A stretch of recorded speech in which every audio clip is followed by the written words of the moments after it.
என்னோட நிலைப்பாடு என்னன்றது மக்கள் எல்லாருக்கும் தெரியும். நான் போய் இன்னைக்கு உதயநிதி சந்திச்சுட்டு வரேன், புகைப்படம் வெளியாகுது.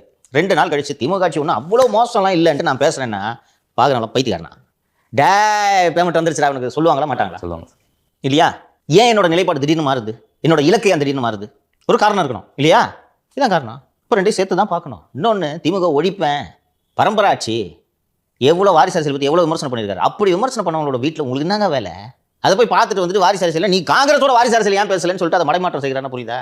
எந்திரிக்க முடியாமல் தடுமாறிட்டு இருக்கு காங்கிரஸ் கட்சி, அதோட வாரிசு அரசியல் பேசணுமா?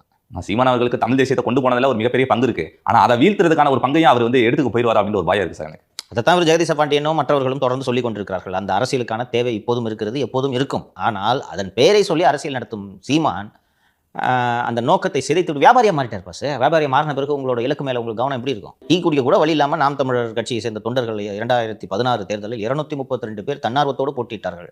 அதில் 98% பேர் கட்சியை விட்டு வெளியேறிவிட்டார்கள்னு சொல்லும்போது அடிப்படையில் ஒரு கோளாறு இருக்குல்ல.